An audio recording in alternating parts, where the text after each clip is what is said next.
Hello friends, welcome back to my channel, and today I am going to share a very helpful tip for every laravel developer.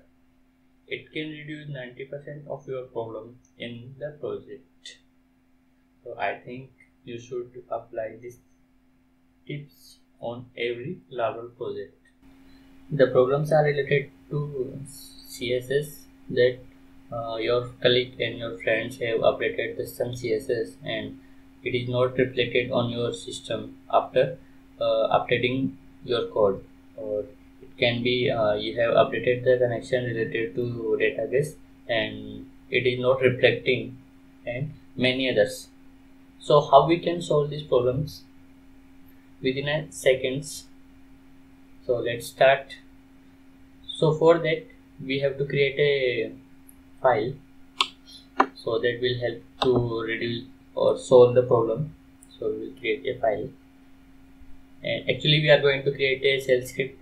So we will run that shell script, and shell script will execute some commands and it will clear all the cache, or you can say buffer files that are created by the laravel framework to perform faster.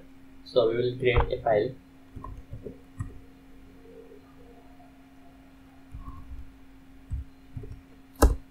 and we will copy paste these commands.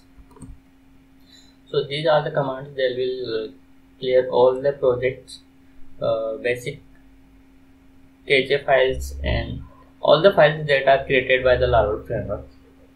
So actually we will save this, and how we can use these files. So just we have to run this command, yes, and this will clear all the configuration related to the project, and it will show if any error. This is error.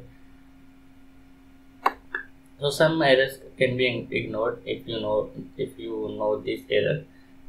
So you just have to create a file, and you can share this file on your SCM, that can be Git, or you can say SVN, or anything that you are using for source control management. So you should push these files with your project, so everyone have access to this file, and they also clean the project if they are required. Thank you for watching.